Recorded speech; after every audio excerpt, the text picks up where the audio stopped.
Right. Good afternoon, everybody. I'm Anurag Chaudhary, and welcome to the inaugural edition of the IMA Education Alumni Special Interest Group webinar series.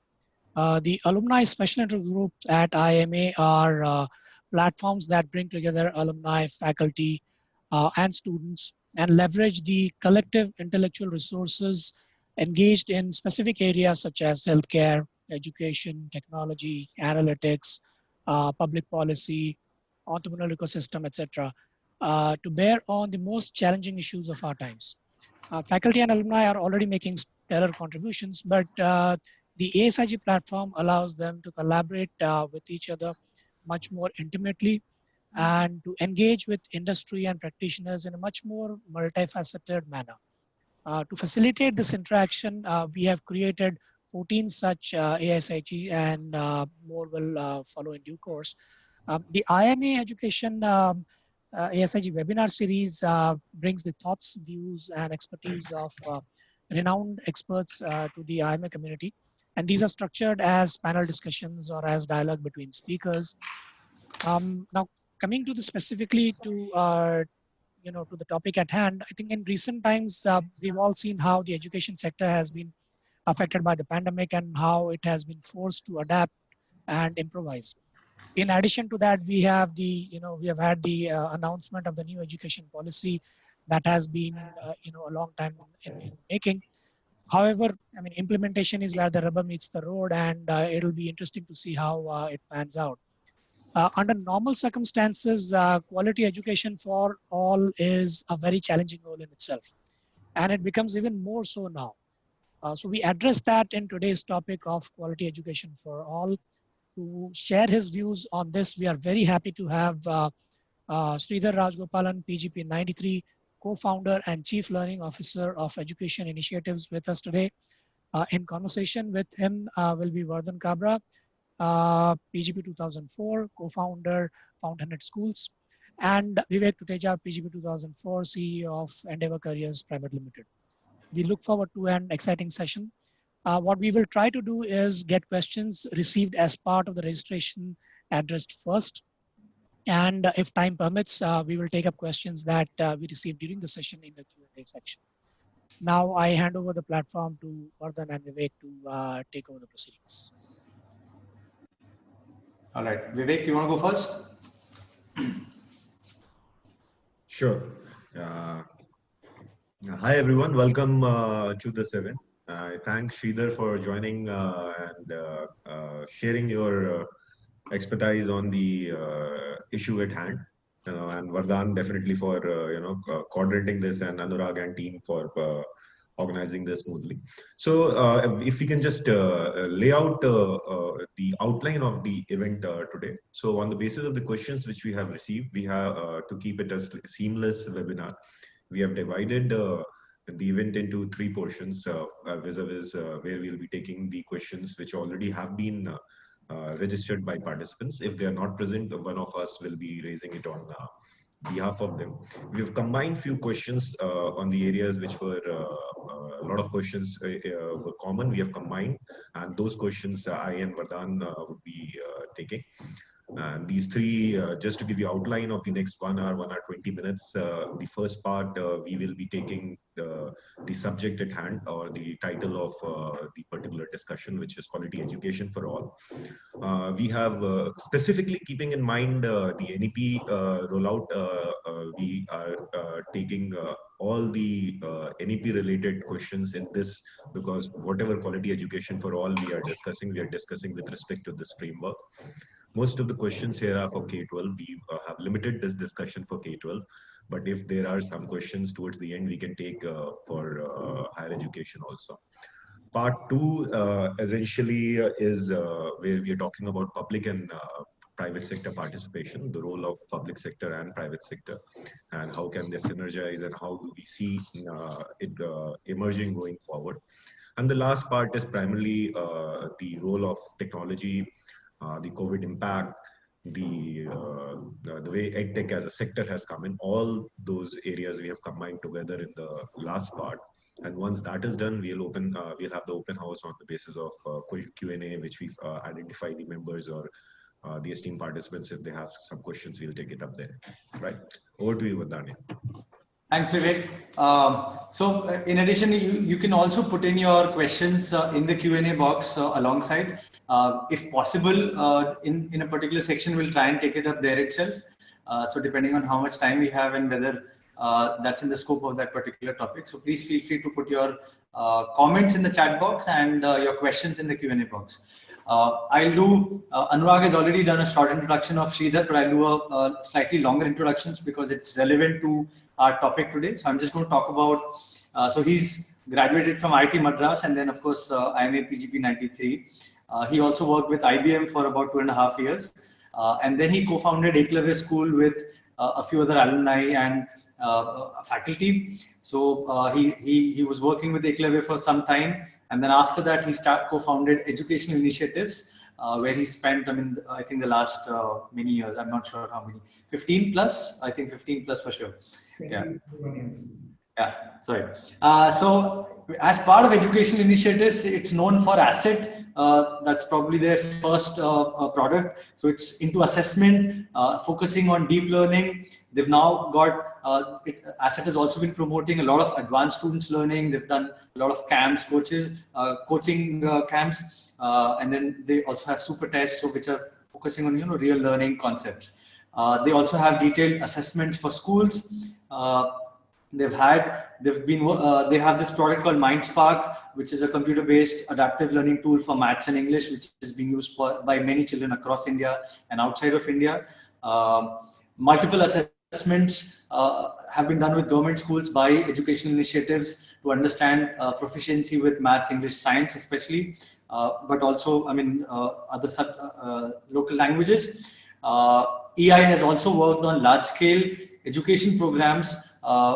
They called MindSpark Bhasha and under other forums in Rajasthan, in Uttarakhand, outside India, in Bhutan, Ethiopia, and Maldives.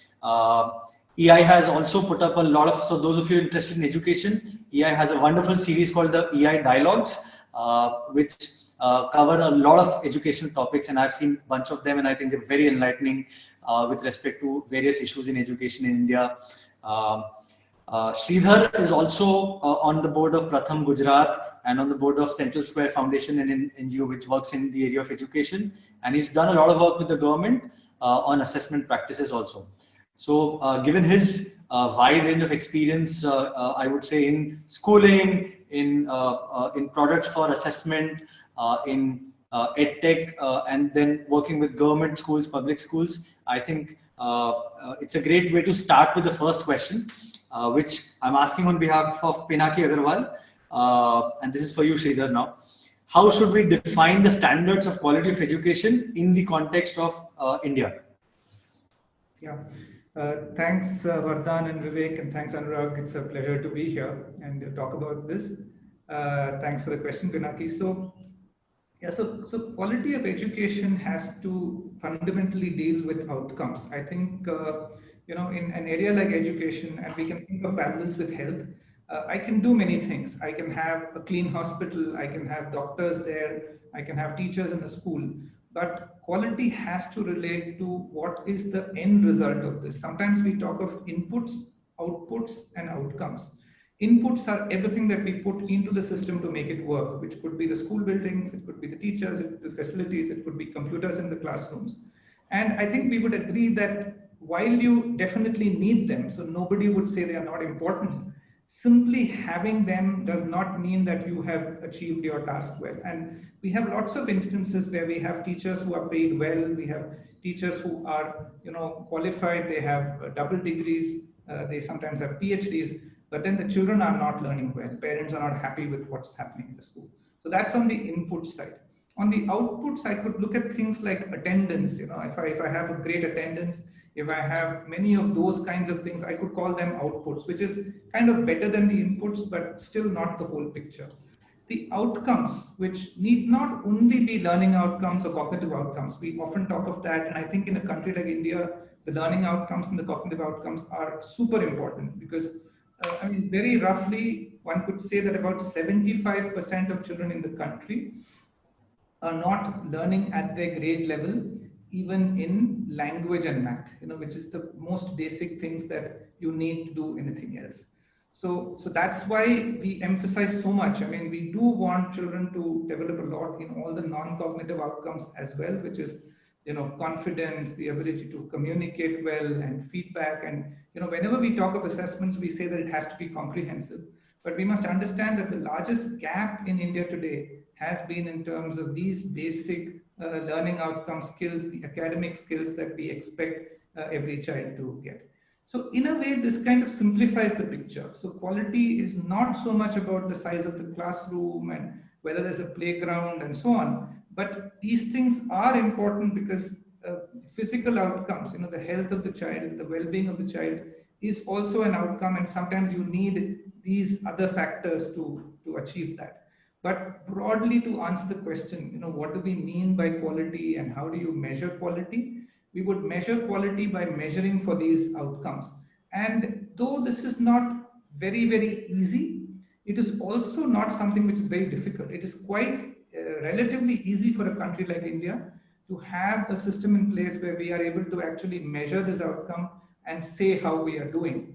And the few studies available today are a little concerning in the sense that they do show that over the past many years, outcomes have not necessarily improved. In fact, they have dipped at certain times, which is not good considering how important education, human development is going to be. So quality relates a lot to educational outcomes, is what I would say.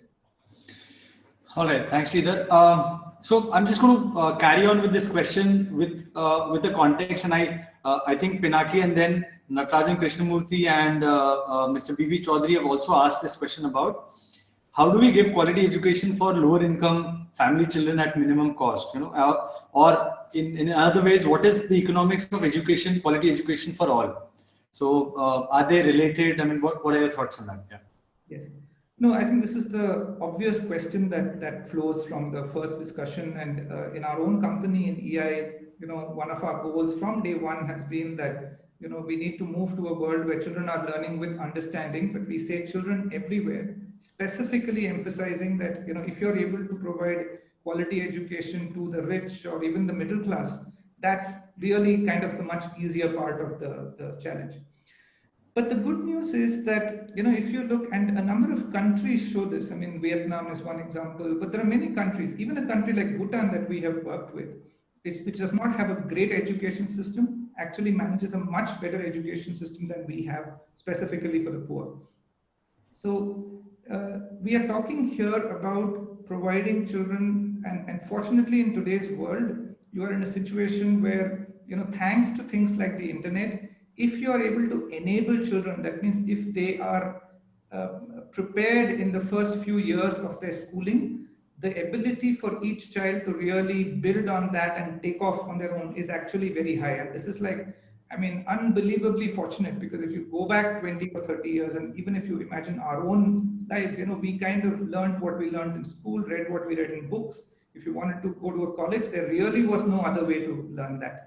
Today, none of these is true. Learning has become democratized. And yet we must understand that if I'm not able to read, and like I said, 75% of children at grades 4, 5, 6, and so on are not able to read at the level they should be.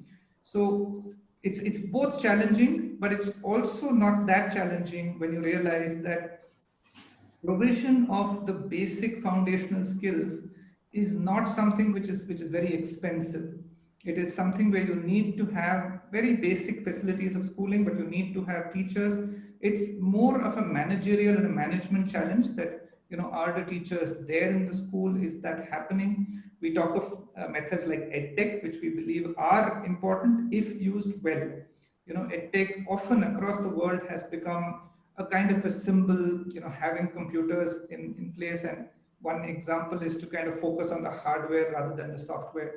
But if used well, EdTech can be a very powerful way to bridge learning gaps, even at the lower levels, at primary and so on. So I would say that for a country like India, it is not a challenge to provide good education. And our focus should be to provide very high quality education, at least up to grade 5 or grade 6, because like I said, that is when you enable the child. Today, if I give you 2 or 3 examples, people across the country are able to work with their local language, Hindi or Tamil or Gujarati, not because of something we did in India, but because of multinationals who figured that there was a business potential. Today, thanks to Reliance, we are able to say that internet availability is becoming accessible across the country. And yet things like this are strong enablers for education. So just to kind of come back to that question, there is no fundamental challenge in providing high quality education to every child in the country. It is incorrect to say that it is too expensive, or we don't have the resources, or we don't have the facilities. And if I may maybe take one example, because maybe this looks different from common sense.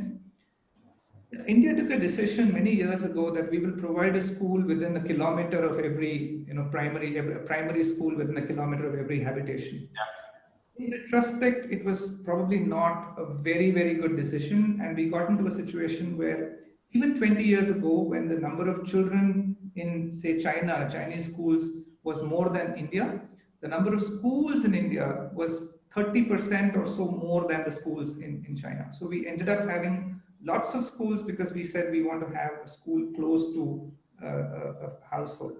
Now, having a school close to a household actually can increase costs because I put in some infrastructure and monitoring and so on. Whereas the alternative is to say that I will not necessarily have a school everywhere, but I will provide free transport. And then I get the other advantage is I get enough children in those schools. So I don't have to do one teacher teaching children of multiple ages, which is what happens today. So unfortunately, I would say that a lot of our challenges in India in terms of education for the poor, and frankly, even in the education of the middle class and the rich, are kind of self-imposed problems. And there isn't really, it is possible to imagine, a good quality education system, nothing very fancy, but a good quality education systems where children are performing well, acquiring the basic skills. And I think that is the way India has to go, because human resources are its greatest strength. Thanks, Sridhar. So a related question which I want to take up, from the audience is, so you've spoken about that, okay, it's foundational learning is possible. There is some basic infrastructure is required. Perhaps there is, or good usage of technology would really help. But one of those components is also a very important component is teachers.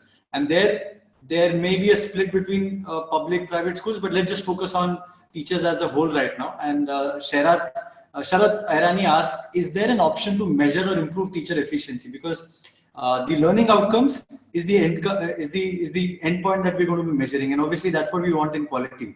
But the key input there is probably the teacher and in how he or she is teaching. So any thoughts on that? Yeah.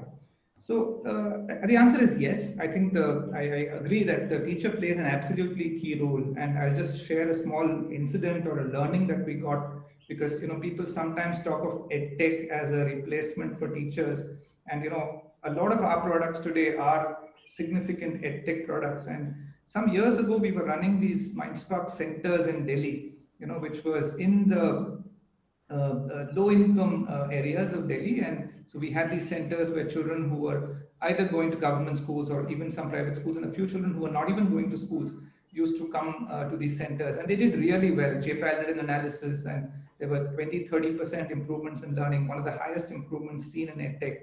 Yeah. And I had one big takeaway from this whole experience, and that was the criticality of the teacher. It sounds contradictory. You're doing an EdTech program and you realize the criticality of the teacher. Yeah. But that's a fact. Children don't learn from books and from computers. They learn from people. The key thing is to balance out what the teacher does and what the technology does, right? If in case you want me to learn the mechanics of addition or reading, or the rules of triangles and how they are similar, or that's where my computers can help me.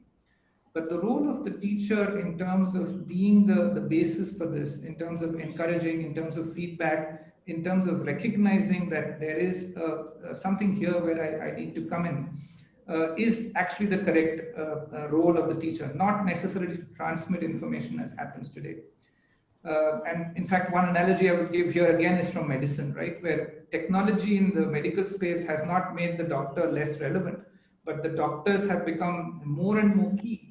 but they use this technology to be more effective. And I think we are realizing that that's the way, I think even broadly, that we need to go, where technology becomes a strong support to teachers. So in that context, what we say is that rather than teacher efficiency or teacher measurements and things like that, what I would talk about is teacher support. And there's a lot of, what is the best way to train a teacher? Is it by doing a workshop where I do a workshop for teachers and tell them how to teach fractions? What we find to be most effective is that when I can take the classroom setting, the classroom data, and if I'm a teacher teaching 35 kids, data from my own children to say that, look, 18 of your children haven't understood this, what could be the reason for this? Now, it so happens that what 18 of her 35 children haven't understood is even at the national level, what 50% of children are struggling with. But now for the teacher, it has become extremely contextual that, children are struggling with this, and this is the way that you can do it. And it's not a one-off, but it kind of builds on. And so, I mean, the other way of explaining this is that imagine you're a doctor, right? And you get a patient who has a lung disease. Now, without thinking again, thinking twice, you will refer to not just the internet, but there are a lot of journals for doctors. Some of them are so complex that you are only available, online. So I refer to the specific lung problem or symptoms, and then I am able to either look up papers or talk to other doctors, and I get insights, and I use that in my treatment. Now, imagine if such a resource is available for a teacher. So it isn't, right? If a teacher says, I want to know what's the best way of introducing algebra to children in grade 6, and you can just try it, whether it's through internet or books, you'll find that there's very little material on this anywhere. So that's why I would just emphasize teacher support and the fact that a lot can be done and needs to be done. Probably even more important in our government schools, because that's a large number of children, but this is true for the private schools as well. And yes, this is possible. And here too, I think technology has to play a key role. Yeah, having worked with, in a school or run a school for some time, I completely agree with you that teacher efficiency is a very difficult parameter to measure. I think it's the teacher support with data and with all the kinds of pedagogy and support that makes a lot of difference, I think. And then while there are a variety of teachers, but most teachers really want to do well. I mean, that's been our experience. And of course, we can get to the public-private divide a little later in a later section. All right, I want to move you on to NEP, the National Education Policy, because there is, I think there is a lot of discussion about it. So before I get into like a specific, I'll just ask your top 2-3 things that you really like about it and something that could have been better, like 2 stars and a wish. Okay. Yeah, I mean I think the biggest thing about the NEP, I still believe, I've heard other views, but I still believe that we did not need an NEP, right? I mean, I'm quoting the Prime Minister when he was Chief Minister of Gujarat, when he said, India needs action, not acts. And to some extent, the NEP is, things like, for example, one of the really positive things about the NEP is the emphasis on foundational learning, which essentially says that we will try and ensure that every child is able to read and do basic arithmetic by grade 3 and grade 5, by 2025. Now, my point is you don't need an NEP to say this, could we not have done it without that? Was there any political opposition to the idea, or was there any expert who said, no, reading is not so important? And this pattern is there throughout the NEP. A lot of what is good in the NEP did not need a policy for us to do it, which raises the fear that with a policy will we do it. So for example, on foundational learning, there is a mission on foundational learning that's been announced that is due to come in December. Yeah, but will we do it in the correct intent and with the right quality? So one of our challenges has been, any of these things being executed with quality, and that is what is going to be needed. But having said that, like I said, the focus on foundational learning, the focus on assessment reforms, the fact that there is actual mention of board exam reforms, there is mention that assessment will focus on understanding and core concepts and not rote learning.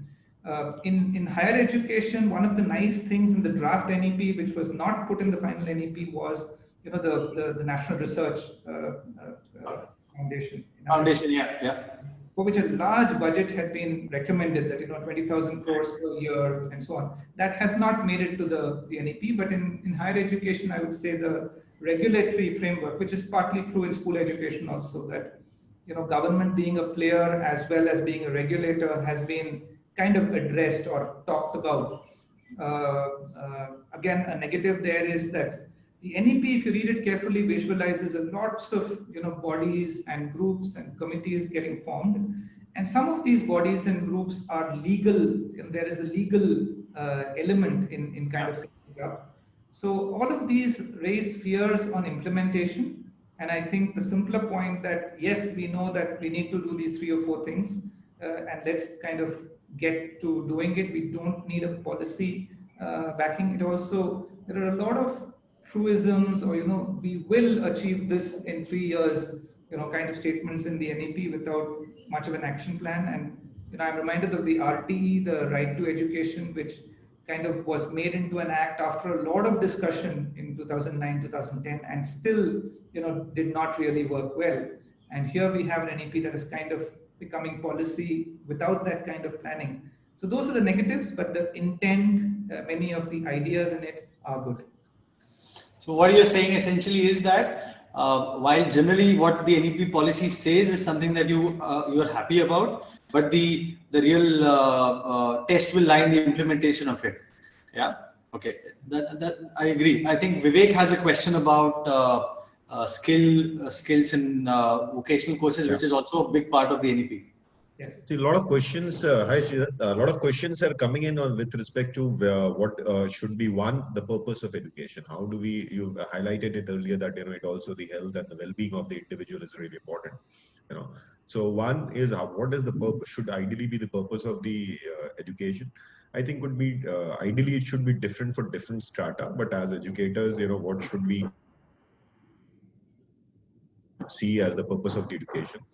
And then we talk about 3 very clear areas. One, which we're developing through our education system, let's say K-12.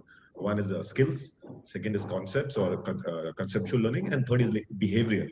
Okay, so how does these 3 balance? And generally there has been a trend, or through NEP, there is a feeling that we have not done much on the skill, let's say, skilling side, and we should do more on the skilling side on the K-12, or also on the behavioral, when we see that P2B and group marking and things like that, grading, group grading or peer grading coming in, So how do you see as the objective, what should be the objective, and on how, to what extent, the balancing act should be done, and where do you see it going from there? Yeah. No, that's a nice question, nice way of looking at it.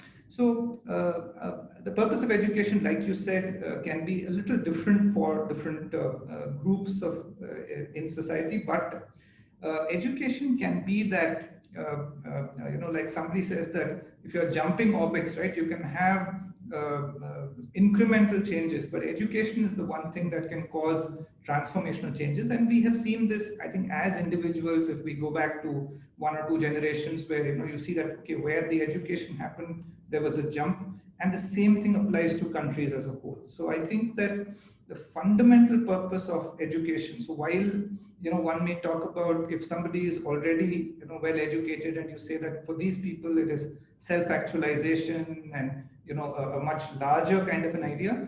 I think for India at the stage where we are in, and for the bulk of its population, education means developing the skills that are going to be like so critical in the coming 10, 20 years. I mean, I think Yuval Noah Harari is the guy who talks best about these kinds of things, where, the world is becoming, it's changing very, very rapidly.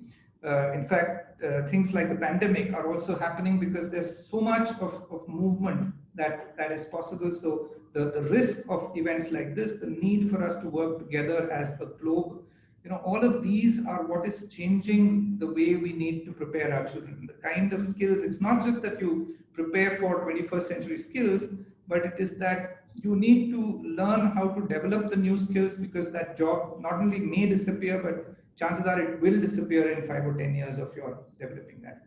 So on the one hand, you have that, but on the other hand, we have a reality where 75% of children are not acquiring the foundational skills. In fact, when we talk of vocational skills, you find that after a point in today's world, a lot of what people are doing in vocational skills is kind of making up for what primary education did not do. Being able to read, being able to absorb. I remember when we were in Eklavya, we planned to start a high quality modern machine training institute. That is one of our ideas that we finally did not pursue. But we realized that the modern machine operator is not necessarily a person who's skilled like a foreman. That may also be a part of his thing. But his understanding of key, Bernoulli's principle, understanding the manual, understanding how this operates, when you really break it down, you find that it again comes back to some of these kinds of skills where, I need that critical thinking, I need the reading, I need the numeracy skills. So, today if I say develop a skill of coding, or have a vocational skill where you are able to say translate. I mean, even the examples we think of are skills where you need the basic foundation skills very well. So, so I think that is the goal of education to that extent has to be seen in the context of the larger country, where people are able to develop the skills that allows them to pull themselves out of whether it's poverty or move one orbit higher than where they were. I think there is a moral responsibility to do that. Fortunately, in the question of skills, concepts, and behavioral learning, we find it's like this discussion on equity and excellence, right? I mean, do you provide quality, or do you ensure that there is equity? This has been the way the question has often been framed. But many studies, including PISA, which does this large study, it's a study of children at grade 10, 15-year-olds done in 80, 90 countries every 3 years. And what they did was they kind of checked where is education, where is the equity, very good, and where is the quality very high, and then they actually tried to correlate this. And they found, probably not surprisingly, that they're actually highly correlated, which means that you don't focus on equity or quality, but you have to kind of keep them both in your sights, as you work on it. And I would say the same for the, the skills, the behaviors, and the concepts kind of a thing. So it's not that you have to kind of focus on one of them, but there is this larger thing of purpose. Why am I doing this? Which kind of brings the attitudinal and the behavioral aspects, while not de-emphasizing the skills. And the skills, like we discussed, are so related to the concepts. Unless I know them, I cannot work with the modern skills that I need to. So I think in a way it makes it easier because I don't have to make that call. And as I'm trying to provide this good education, it is a goal that I can achieve and have all these three in my vision as I achieve them. All right. Thanks, Sridhar. I think that makes a lot of sense. Not looking at equity and quality as only one thing, but as the classical butter versus guns sort of example, but looking at them together. Similarly, I think yes, you're right about skills being has to be a part of the foundational learning. I want to move on to a topic which, of course, you are very familiar with, and is assessment. And we have like two questions related to NEP and assessment. So one is by Dibyendu Tapardar. He asks that NEP 2020 talks about continuous assessment. What are your views on implementation, and can it take away the final exam obsession that we have in India at this point of time? Yeah, I think that's a good question, and let me kind of go a little in depth into it, because I think what happens in education is that since we all kind of have had a first-hand experience of education, some things appear to be good, they appear to be good suggestions. But I don't think that continuous assessment, in the way that we talk about in the NEP, or for example, the CC initiative of the CBSE, some years back, or with the RTE, neither of them have really worked at all.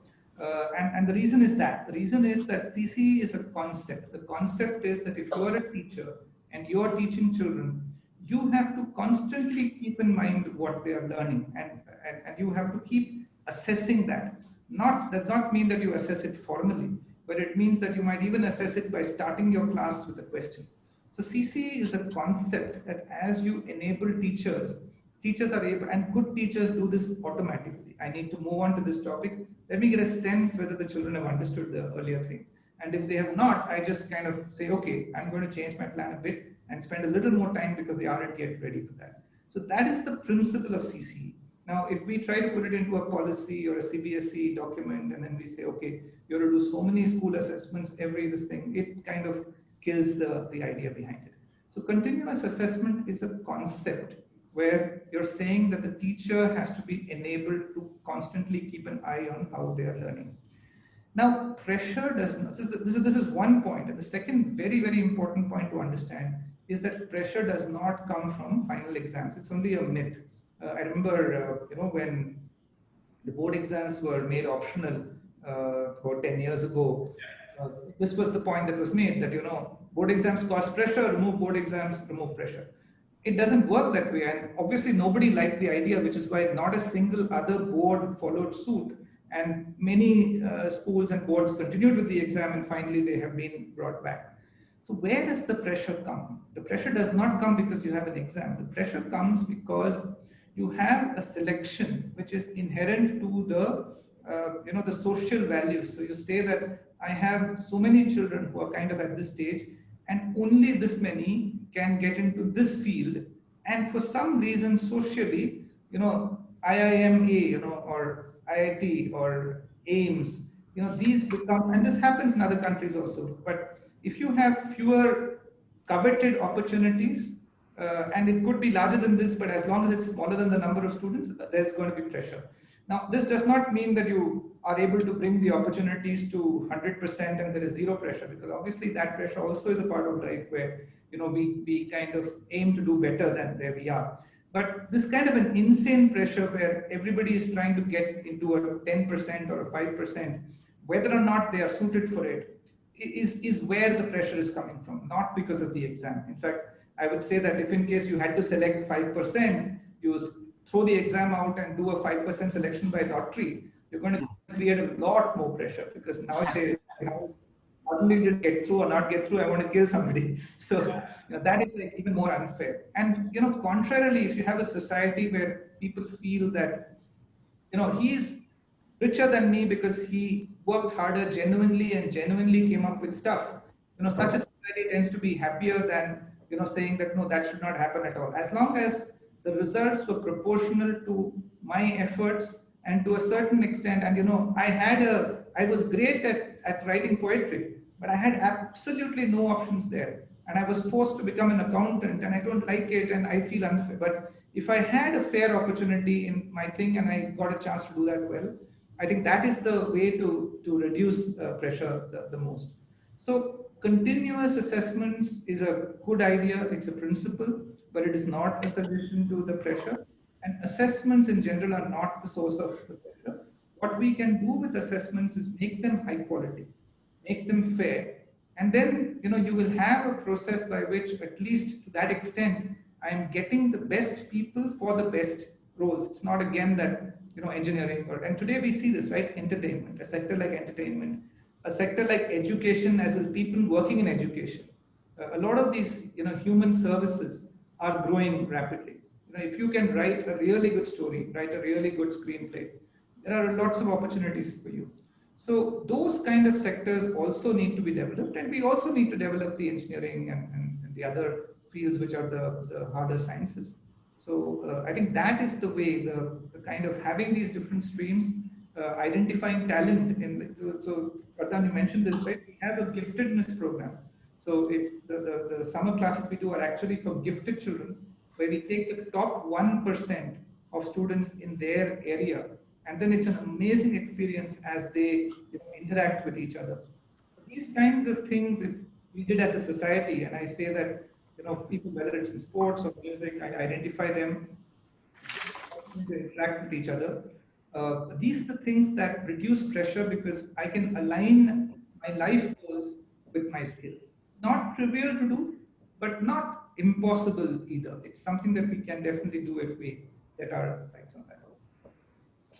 So I think I get a sense of what you're saying, and essentially that the board exam pressure is essentially due to the selection processes that we have for higher education in India, and that of course is driven by the fact that we don't have that many quality higher education institutes in India. And I think Vijay Raghavan, if he's there, Yeah. Hello, everybody. Hello, Sridhar. Very interesting discussions. My question is regarding my extreme worry at education, tuition shops, I would call them, but they are education startups or whatever it is, going for market capitalization, $10 billion, using Shah Rukh Khan, to promote their services. It worries me. I don't know. I want to know how you look at it. Now, today, I'll tell you, like in India, if you have a good idea and somebody has raised money, there'll be 10,000 people doing that, I can talk about, I'm basically an ex-investment banker. When leasing started, everybody went into leasing. When small banks started, everybody said, I want to start a small bank.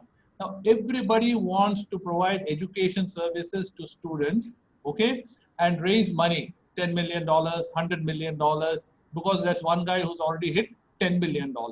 How do you look at this? Yeah, absolutely. Great question. I'm going to link this to the last part that Vardhan mentioned, because I just want to clarify that the two are completely related. So the pressure is coming, yeah, partly from a selection, but it's also coming from a very, very bad exam. That's if our exam was a good exam, if you felt that the people who are doing best in this exam are the ones who are best in that particular area, there is much less pressure. And this actually links to this education shops.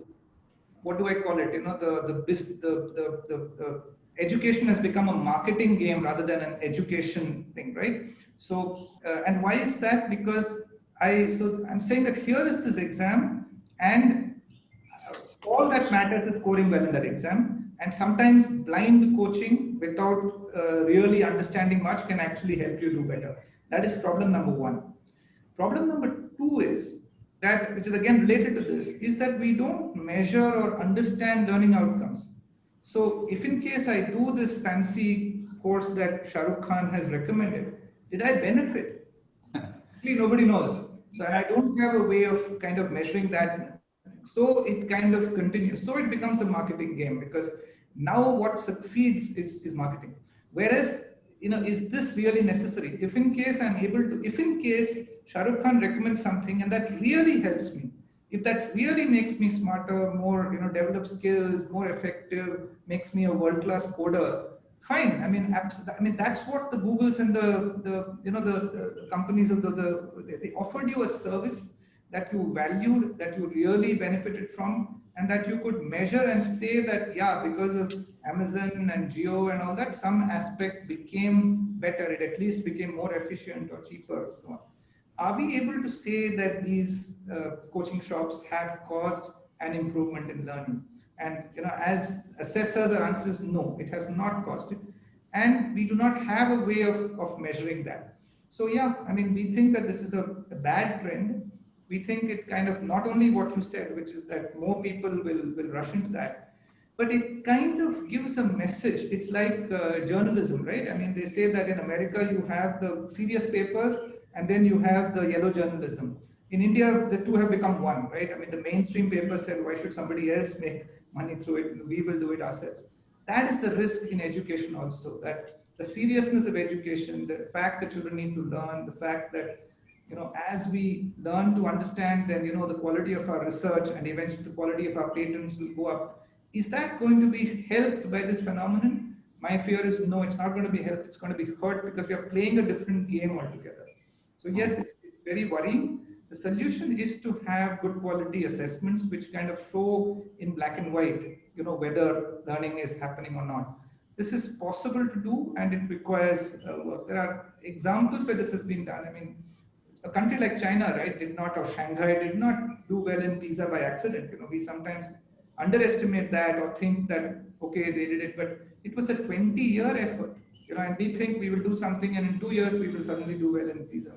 So I think it's about the quality of achieving these outcomes, and that will address some of these problems simultaneously. Thank you very much. just one attendant question which is not there.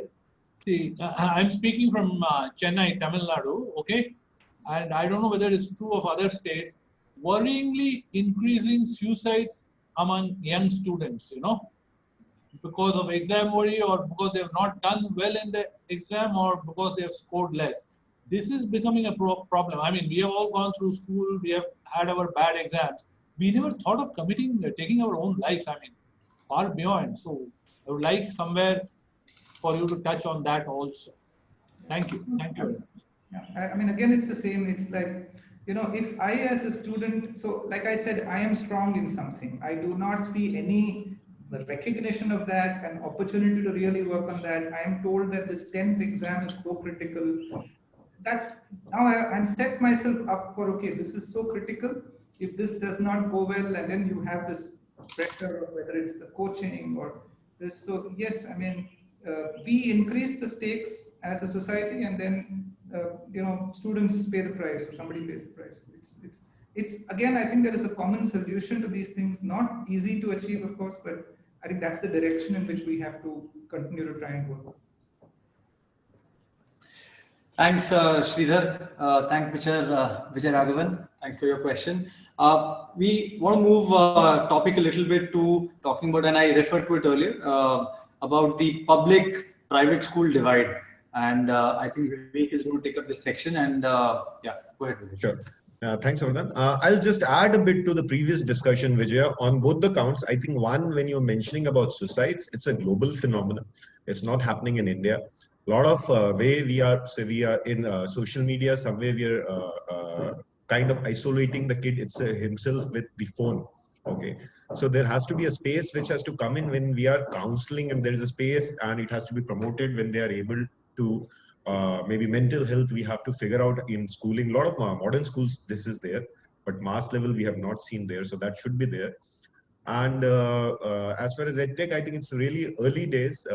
Just a small comment. So we see a lot of value these EdTech companies do by bringing in so much capital and pushing it. They are able to raise the funds and create technology adoption fast. These guys might not be necessarily the leaders 10 years from now, because essentially it's a long way to go there. So moving to the public-private divide, the first question we have is from Ankit. Is Ankit available? Yeah. Yeah, I think he is. Vidhi will just add him in a second. I think till then you can just talk about, since we're talking about EdTech, maybe just talk about Alek Tripathi's question where he says, what is the potential role of technology in grassroots education? So we referred to it a little bit, but if you can, so can this really make foundational learning much better if in some way or the other? Yeah. Absolutely. No. So, we are great believers in technology and education. In fact, I can confidently tell you that India's educational problems cannot be solved without relying a lot on education. And, we said this 10 years back when technology was not even available to the extent that it is today. But the way in which we have to use technology is, in my opinion, completely different from how we are using it now. So it's not that technology gives me animations or frankly live classes or connecting to a teacher and so on. I think those are the smaller pieces of it. See, what technology can do, and foundational learning is a very, very good example. And again, for some reason, this looks counterintuitive. Some years back, Government of India said, we will use technology in education, but we will not give computers and tablets to small children. It's only for teachers and older students. That's not true, because you see, computers are very good where they can diagnose. There are certain things, right? I mean, if I can create a method of diagnosis, computers can do that really well. If I have to provide practice, and practice which has to end when a child reaches a certain level. So there is practice and diagnosis both happening, and at some point the system says, okay guys, you're ready now, move on to the next level. And if you really look at foundational learning to read, learning to do, one of the things we've realized, the challenge in India is that if you go to a village and you ask a child to just recognize a number, you write 278 and ask him to read it, you'll be surprised. The child will often take 10 seconds to read this 278. And similarly, recognition of words and so on. So what we call fluency. Now this we never test, right? In which of our tests are we able to measure fluency? even if I do, I mean, there are many interesting examples like this that I won't go into now, but technology can provide a mechanism of, both assessing that, determining the specific gap that that child is making, and provide inputs, which means new kinds of questions that are automatically generated based on that. And it is really suited for things like reading, where a certain amount of content, but it has to be intelligent in this format. And here the job for India, the opportunity for India, frankly, is for us to invest in that research, which I feel should not be left completely to the private sector. Because the private sector might feel that, this research investment, like we said, rather than that, marketing investment is going to get us better results. But if we were to, as a country, say, invest on, okay, what do we need to do on foundational learning? We call it the science of learning. How do I invest in the science of learning? Make that data available to EdTech, to teachers, and so on. We have many examples of this. So yeah, I think EdTech is critical, but probably not in the way that it is being seen the most today. So I think Ankit is here. Thanks, Sridhar. So Ankit, you can go live. Yeah. Hi, Sridhar. I'm a doctoral student at the Ravi J. Mathai Center for Education Innovation. So my question was, given that the social prestige of teachers currently and the teaching profession itself, how do you see and how do you imagine the teacher in this, the larger context of NEP and this quality education for all? The NEP says a lot of tall promises with respect to the teacher, like attracting best and brightest to the profession. But if you look at the low-cost private, low-fee private schools, which pay hardly 4,000, 5,000 rupees to teachers, government school teachers were put on COVID duties where they're controlling all sorts of things without any training, and students are not learning. They're not able to do remote learning classes. Given this context where the profession is, teaching profession, how do you see teachers in this NEP and the future?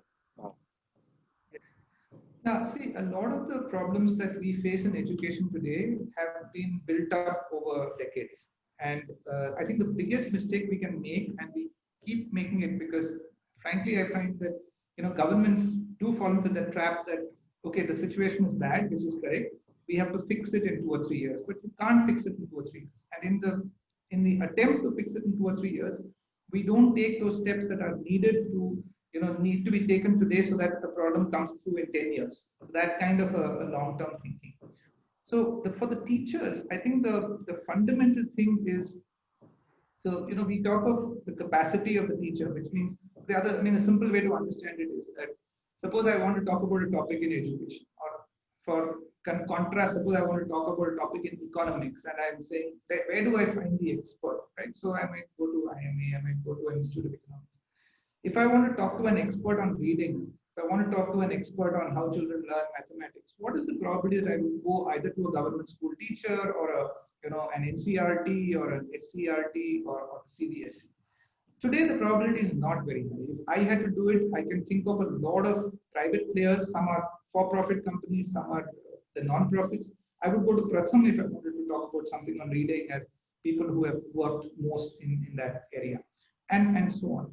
So I think the way that you increase the teachers' both respect and their own sense of, I am a professional who is delivering this, is to build that capacity, which is how we link to the topic of support that we discussed some time back, right? I'm not trying to increase the efficiency or assess teachers, but I want to have a strong mechanism in place that allows the teacher who is teaching algebra or teaching reading to become an expert in that area.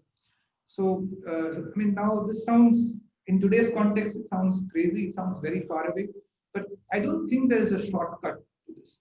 And this is also one of the challenges of the low-fee schools, right? Which is that in the current format, quality it doesn't fit very nicely into their equation. Again, it's not their fault. It's like, what are the goals the system is working towards?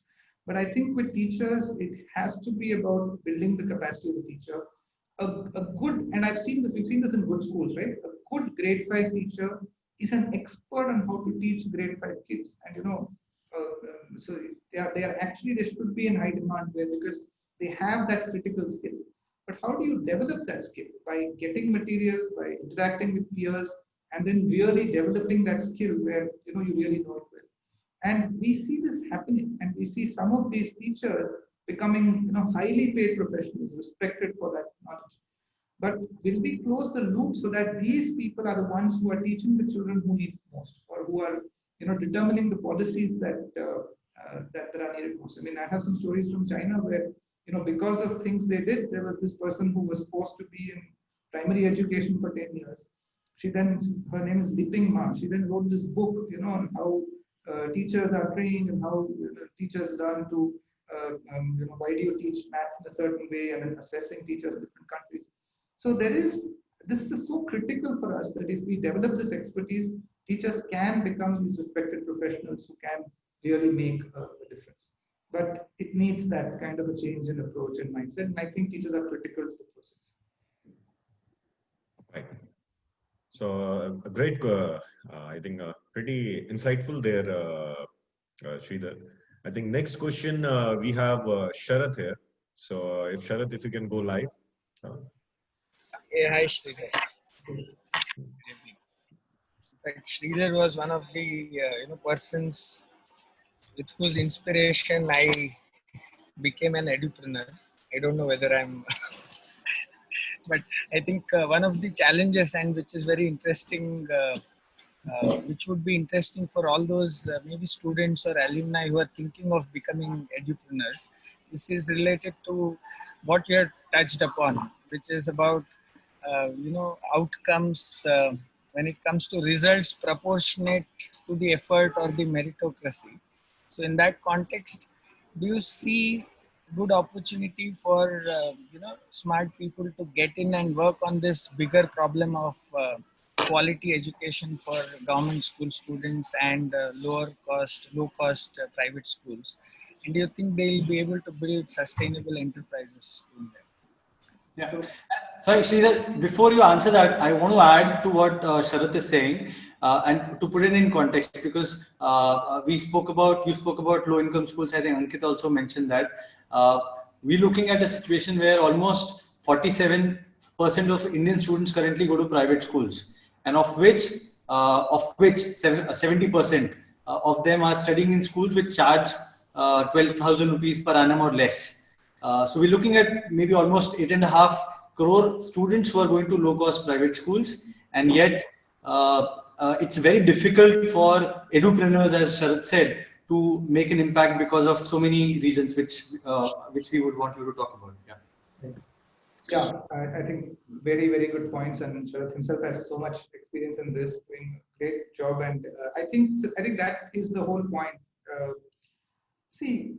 There is a huge opportunity here. The way I look at it is that suppose you take 100 kids, right, because if you take a very small number, then I can make a difference as an individual teacher. So it has to be a larger number, let's say 100 or 200 kids.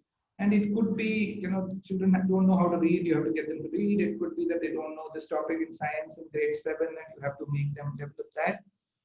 Now, I would argue that there are very, very few systems in the world today which it's a bit like, so I don't know if you know this medicine story, right? I mean, if you go back before 1930, nothing worked in medicine. Not a single medicine that we use today was there before 1930. So there's a guy called, I remember his name, but Atul Gawande kind of quotes him in a book called, the original book is The Youngest Science, where he says that before 1930, if you went to a hospital, you might have benefited from the rest and the environment and the care of the nurses, but the doctors made no difference. There was nothing that the doctor could identify 5 diseases or so. And even those 5 diseases, they treated you with things like arsenic and mercury and pumping nitrogen into you. And this is all factual. Not a single medicine that we use today was there then. And why did this change? So the whole development of medicine, except for a few things like surgery and so on, but if you look at diagnostic medicines and pharmaceuticals, has developed after that. And it developed because of these 2 things, antibiotics and antiseptics, which allowed surgery and learning and so on. And then the World War II, there were huge improvements. I mean, the other story there is the kind of budgets that were put into it. And even today, if you look at the budget into a vaccine and so on. And the sad thing is that education will never be in a crisis point that if you don't do this, people will die. So we will never invest that kind of thing in education. But that is what medicine was. I mean, medicine was still famous and doctors would go and all that, but medicine had no solutions. And sometimes we say that education today is like that, or almost like that. And we think that like antiseptics and antibiotics, this ability to look at children's learning, and to see exactly what they're learning. So this is where EdTech comes in, will be the lever that will really make this difference.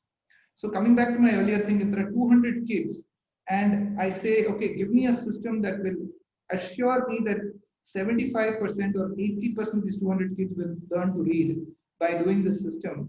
My argument is there are hardly any today in the world. So that is the opportunity for entrepreneurs. I mean, imagine that there's an entrepreneur today who is able to make a dramatic difference in children's ability to read, in children's ability to understand concepts in science. Yes, the mainstream system is not going to value it initially. It's going to say read. I mean, like I say, nobody even measures reading, right? I mean, the parents will be happy, the child will do well, but nobody's going to recognize you for that. In spite of that, if a system can actually make, help a group of children read in a reliable and consistent way, or help them develop science skills in a consistent way, I can tell you those guys will be millionaires, if not billionaires, because you are solving a fundamental problem. That is, it also kind of brings up the question of how difficult these problems are to solve at that kind of a level of reliability, right? So now, but this is a long game, right? I mean, are you willing to put in that kind of effort, or would you take the simpler thing of, smart marketing and this kind of a thing, and before parents realize that, just building on parents' insecurity, that thing? So that is the challenge for everybody. My answer would always be that yes, people should come into education. There are huge opportunities. One of the other examples is in medicine. You have expertise in each area, right? I mean, a lung doctor is thing. Same way in education, like teaching children to learn decimals well is a huge area. You create a breakthrough there, you're going to get a kind of, I mean, there's going to be money made there, let me put it that way. I don't know if the guy who first solves the problem will make that money, but there is a huge real opportunity there. And so there's a huge opportunity. It's also a national service, or it's a way of making a difference. So I think we should, and I think that there will be winners, on that front. And I think people who are trying, it's a great thing, and it's a very important thing. Thanks so much. Great to see you. Thanks, Sharad. In continuation to this, we have received some questions, Sridhar, more with respect to now, since we are into private education, with respect to entrepreneurship. One question which has come in, like, how and did you get guts to, let's say, which obviously will be valid for all entrepreneurs in across, but still, to venture into education. And in your journey for, let's say, more than over 2 decades as an entrepreneur, any specific challenges you have seen, or if someone is starting or wants to get into become an entrepreneur going forward, how should he plan his journey, if at all, if there is maybe some format or a process, or maybe thought process he should apply while starting his journey? Yeah. No, so I think talking of our own journey, so interestingly, we started in EI, we started in 2000, 2001. We had started Eklavya School 5 or 6 years before that. And both of those, like, I remember when we started Eklavya School, people were still not kind of coming into education and so on. And in a way, even with our company, we were lucky that, the first few years, almost the first 10 years, there were not too many players. And there was a space to, like, when we would go to schools, initially schools would say, why should we take your assessment? Our teachers can make their papers, and we don't, you're charging us, we're going to have to pay you, we don't have to pay our teachers. But it was not that difficult to convince them that there was quality being offered here, and this is different and has value, and to kind of show them over a period of year or two that, this was the benefit that they were getting, so on. So I think we were lucky in that sense that the crowdedness that exists today was not there then. In fact, we did not even, we were lucky that we were bootstrapped, and that worked for us. The challenge, I think, has been the realization that like, we talked about what can we do to help every child, learn well and education for the poor. The realization that some of these problems are actually not that difficult to solve. And today, if you look at India as a country and what we would call state capacity, there was a time 20 years back where even if we had to put out a tender for an electricity provider or something, the state did not have the capacity to put out the tender properly and do it properly and go through the process and so on. Today, I don't think that is the case. I mean, the administrative capacity of the Indian state is quite high. In fact, when we worked with the government of Gujarat, I remember we did an assessment that covered every single child in the state, and we give them papers, and they turned it around in 30 days. They had done the assessment, done the OMR scanning, and so on. Administrative capacity in some states is really good. But in terms of actually, so I think that is a frustrating part. You have the administrative capacity, yet we are struggling with some of these basics. It appears that we've all gone into a thing that, whether it's parents, whether it is education companies or the government, it is more of things must look as if they are going well. If I am government, I will get re-elected if things look good. If I am a school, yeah, I understand and I really want my kids to learn, but parents seem to only bother about this. And parents, will say, yeah, this guy is doing this advertisement is there, Shah Rukh Khan is saying this. So the battling of that, going through the motions of education versus quality education, where clearly the going through the motions of education seems to be winning, and yet saying that no, this is the correct thing, and even if the path is longer, we need to do it. That has been the challenging thing for us, and I would say it was there right through. Within 2 or 3 years of us starting, we did a science lab where children would come and learn science concepts well. And parents would ask us that, this is very nice, my child enjoys it, but will it increase his marks in the science paper? And, I think finally there were 5% of parents who said, no, just because it increases the science understanding, I want to do it. We finally closed that for some years. So it's the same challenge in a way, like what really matters versus what looks good. Till we reach a certain stage, where we will value what really matters, I think the struggle will be there.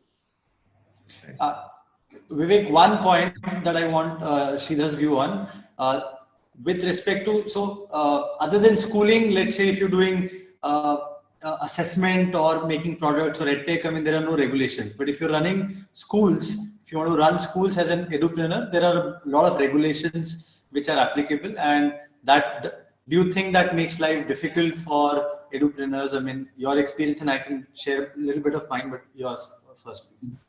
Yeah. I mean, I'll share mine. I'm sure, you are kind of facing it daily, and especially in states that have put in the pre-regulations and so on. Yeah, I think it is. It's part of the same problem. I mean, over-regulating, or cases where governments are aware that these kind of restrictions are not good, but still doing it because of some flimsy reasons. And like, for example, the example we give is that every school has to declare basic details about themselves: the name of the school, the number of teachers, the fees they charge, and some kind of an independent assessment, and you have a rating. And you say these 4 things you have to provide, and you can say that I have this facility, I charge X, and then let the parents decide. But these 3-4 things must be provided transparently, and beyond this, don't over-regulate them in terms of what they can do. Have a control in the increase in fees, and by the people have had this, and they actually moved back. So don't control the fees, but a school cannot increase the fees by more than X% from one year to the other. I think this is what is needed in terms of regulation, but what we have is much more. And yeah, I think Vardhan, you should share more. So I don't think that's a desirable situation to be in. Yeah, no, I agree. I mean, I think you've covered the key parts. I think you're right, absolutely right, that there needs to be some basic monitoring, which is probably self-driven, I mean, self-reporting, and there could be an audit on that. And then there could be a cap on the increment that is done on the fees. But at this point of time, there is fee regulation, there is a lot of licensing requirements, there is not-for-profit status which is required for schools, pretty much across states and across boards. So and in my opinion, I think this is blocking a lot of entrepreneurship activity in schooling itself. There would be a lot of investment, a lot of smart people, passionate people would want to get into education as a schooling sector, and even in colleges. The same issue is there right now. That is one area the NEP I don't think has addressed. The NEP continues if I have to say, the socialistic mindset that has been on. So I think, yeah, broadly, I think what you're saying in regulations absolutely spot on that. Yeah, I mean, the NEP has reinforced that. It kind of says that, I don't know whether it says it in those many words, because again, they don't like to say things like that, but it essentially says that education should be a non-profit activity. And not only does it say that, which, I have less issues with that, but what the NEP does, not only in the document, but the way the document was prepared, it has kind of said that, the organizations that have spent a lot of time the last 20 years, 25 years working on the field, somewhere, they have been kind of, it's not a very important part of the learnings that they have or not. That kind of a thing is there. So there's a kind of distrust of private specifically. So for-profit definitely, and non-government, and private a lot, which I think is, we should not look at it like that. We have to look at it as education is a national problem that we need to throw our best things at it. Yeah. So pretty interesting. That brings us, I think, to the end of this section where you were talking about private and participating. Now we'll especially move to COVID and the kind of impact COVID has created. Though we have taken part of EdTech, but yes, we were wanting to keep specific tech-related questions here. So first question which has come, and something which you also pointed out, these are the most important years for kids to as from the education perspective, which is the younger years. What kind of impact have you seen around you vis-a-vis primary students of COVID? Because I think they would be the most challenged to learning from the way they require far more interaction. They learn on the go, kinestics. Those things might not be really possible now. So what would we take there? Yes. Yeah, I think the impact of COVID has been devastating on the poor, and for two reasons, right? I mean, one, like you said, is that, or let's give the background, right? The background is that we were already doing poorly in this area. I think, like in health, right? Why were you doing so badly by COVID? Because we did not have a health infrastructure, which was so. In the same way, if you look at a lot of the issues which affected education for the poor, it's just building on the weaknesses that were already there. But the problem is that even a holiday, right, a summer holiday, sees a regression in learning, and then you're kind of trying to catch up with that afterwards. So here you have a situation where children don't have foundational learning. A summer learning holiday kind of break already causes a regression. Here you have a much larger break. Exactly like you said, the interaction with teachers, the interaction with other children, which is so critical, not just for their academic, but their overall development, has been dramatically reduced. And on top of it, the economic impact is such that for many families, getting their child back to school is going to become a lower priority. These are the places where the tech part is, I would say, not a big relevant factor. It's a smaller piece in the whole thing. So it's bad. It's kind of there are no easy solutions in this. I think the only learning and solution is that we have to address some of the more basic and the systemic issues led to this problem in the first place. And so say that so if the children were developing what they had, then yes, you still have a 6-month loss and all the other conditions, but it's a much easier thing that you are trying to make up on. So I think it is the combination of these that is sad.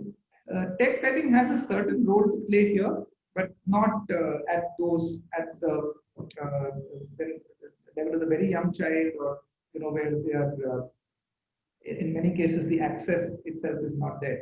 So I don't think there are too many answers to it, except that the people working in the sector have to kind of redouble their efforts towards helping and making the difference there. Yeah. So a lot to be done there. Okay. So that brings me to another question from Gagan Chopra. He asked specifically with respect to what techniques, tools do you see are more adept for imparting practical training, let's say for kids, either in science and maths. So very specific question, vis-a-vis tools which can be used, or you're seeing are more adept at dealing this specifically from the technology or the edtech perspective. So one of the, so I mean, I don't want to mention particular products here, but we could take it on mail. But one of the things that you find in education is that different things work for different children. So it's not like you have a particular approach or a particular tool or a kind of exposure that works for a lot of children. But there is a family of kinds of products or experiences, and different children work well with different ones among those. So there are, I mean, like even in our school, when we had done Eklavya School, we found that those kinds of things where the experience part of it is really, really critical for children. So anything that is experiential, where they are able to touch and do, where they are able to interact in the process. So there are interesting offerings in these areas. And again, depending on the age and where the child is, there would be some differences. But I think there are some good solutions. Not all, not many, not necessarily EdTech, but some are EdTech also. But offerings like this that could be useful for children. But I mean, Sridhar might hesitate to mention it, but I think Mindspark does a great job at it, and Mindspark, I mean, does a great job at it. But also, we had Sharath earlier. Sharath runs Butterfly Fields. I mean, they do a great job with I mean, they do a lot of science hands-on activities, and of course, there are many other products like these. But these are some which, since it's within the IMA community, I think we can mention those. Yeah, some of these came to my mind, but I said, yeah. Right. Have you any, this is just a question from my side with respect to this continuation. Have you really seen any positive impact of gamification? We hear a lot of gamification is coming into, especially now they're talking even in schooling. So do you think any reasonable impact because of gamification of education? Sridhar, just a second. Can I also get Bhavya Chaudhary to speak up? Because her question, I think, is going to be related to. Yeah, you can add Bhavya, please. Bhavya? Yes, hi. Interesting discussion here. And I think what sir was just saying is around that only, that kids what I believe essentially is motivating the kids, right? We can provide all the software or the facilities there. But for a learning to happen, what I personally believe is the motivation inside a kid is important. And right there, the gamification of the education, so to say, but what means actually work? Vis-a-vis especially the online space that we are in currently today, right? In an offline classroom, it was a different motivation techniques I could use. But currently in an online, so what do you think? Do we need to probably gamify or glamorize probably education for that? I don't know. So what thoughts on probably how to motivate kids better in an online space? Yeah, nice question. So see, I mean, gamification has many ramifications, right? I mean, like one of the simple things is some kind of rewards, right? So you do this much correctly, you get rewards. And so definitely there are certain aspects of gamification that work. There is no doubt about that. Can I make learning like a game? I mean, this was the vision, I think, of many people. And the answer to that is no. I think it's a very clear no, and I'll tell you why I think the answer to that is no. See, let's assume a game like Angry Birds is very popular with kids, right? Now, suppose you tell every kid that you have to do Angry Birds for 30 minutes every alternate day, and this is the thing. First of all, you realize that every kid doesn't like it, and when they have to do it for 30 minutes every alternate day, they will start hating it. Unfortunately, that is the reality with English and maths and science and so on. So part of the attraction of games is it is kind of voluntary. I like X game, he likes Y game, we compete on this together, and so on. So that is the reason why I think the complete gamification of learning is not possible. In fact, the other way of understanding is this, that this is true partly for games also, but it is more true in education, which is that the learning comes from the stretch, and the stretch is also painful, right? If I say learn a new language, if I say learn to play the tabla, both these things, right? I mean, it's when you stretch. If in case I find that learning this new thing was zero effort, I probably am not learning it. I mean, there's something wrong somewhere, right? Even if I'm good, so it was easy for me in the beginning. At some point, there is a stretch, which is where I learn. So that is the other thing. And I'm saying this is partly true for games also, right? When I'm going to the next level and I just think, but the fun element of, a game that is easy for me to do and this thing, it is a little different from, so in learning that, it's in that stretching that I learn. So I don't think that the hope that kids will be playing and they will learn maths and science and English will come true. But I think the techniques and the way to do that, frankly, is the way a Google or an Amazon build products, right? Which is, I have 50 ideas which I got from 10 people, but then I'm doing A/B testing. I'm testing it with kids. I'm seeing what works, what does not work, and tweaking the things that. But if I were to do that, I'm going to pick up the good aspects of gamification that work over there. Sometimes the concern is that if I'm a product company, does the product company have the focus to be able to do this, or are they kind of betting that putting this kind of a thing into marketing? Or for them the call is that, okay, this thing is going to work better in the market versus investing on building a really great thing by doing these experiments. So I have these 4 gamification ideas. I tried in different combinations, and I find that gamification idea 3 is actually producing an 8% improvement, and idea 6 is producing a 12% improvement. 2 of them are at 0%, and one of them actually kind of doesn't work at all. So I think that, and frankly, that is the way products are getting built, but they're getting built by companies who have been able to kind of invest and put that mind share into those kinds of experiments.